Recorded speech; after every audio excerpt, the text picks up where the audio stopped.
जैसे ही यूएसए में ट्रंप की सरकार बनी वैसे ही 205 भारतीयों को उनके घर का रास्ता दिखा दिया गया। यह भारतीय अमेरिका में अवैध रूप से रह रहे थे। ट्रंप ने अपने चुनाव प्रचार के दौरान भी यह कहा था कि जो भी अवैध प्रवासी अमेरिका में रह रहे हैं, चाहे वह किसी भी देश से हो, उन्हें डिपोर्ट यानी उन्हें वापस उनके देश भेजा जाएगा।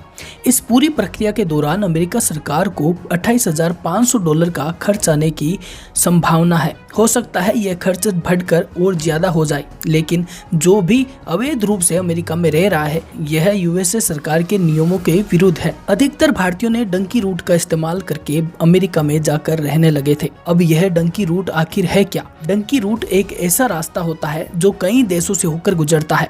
यानी अगर किसी भारतीय को अवैध रूप से अमेरिका जाना है तो वो किसी और देश से होते हुए अमेरिका पहुंचता है। इसी रास्ते को डंकी रूट कहा जाता है।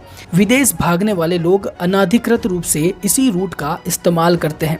अवैध रूप से रह रहे भारतीयों को अमेरिका प्रशासन ने हाथों पैरों में हथकड़ियां पहनाकर अमेरिका विमान से अमृतसर एयरपोर्ट पर छोड़ा। जैसे ही भारतीय अमृतसर अपने देश की धरती पर उतरे तो उनके हाथों पैरों में हथकड़ियां देखकर भारतीय लोगों का गुस्सा सोशल मीडिया पर फूट पड़ा और ट्रंप सरकार पर निशाना साधना चालू कर दिया।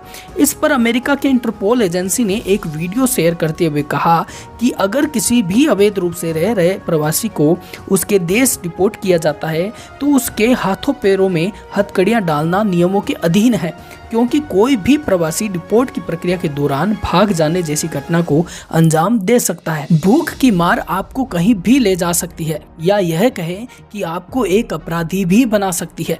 हर कोई चाहता है कि कम खर्च में मोटा मुनाफा कमा ले और इसी मुनाफे के चक्कर में वैध तरीके को छोड़कर अवैध तरीका अपनाता है, जिसमें से एक है डंकी रूट। डंकी रूट से दूसरे देश में भेजने वाले एजेंट आपसे अच्छी कमाई तो कर लेते हैं, लेकिन आप एक बड़ी मुसीबत में फंस जाते हैं। जैसे आज 205 भारतीय फंसे हुए हैं। किस्सा यही खत्म नहीं होगा। अब इन 205 भारतीयों पर भारत सरकार की अलग से कार्रवाई होनी अभी बाकी है।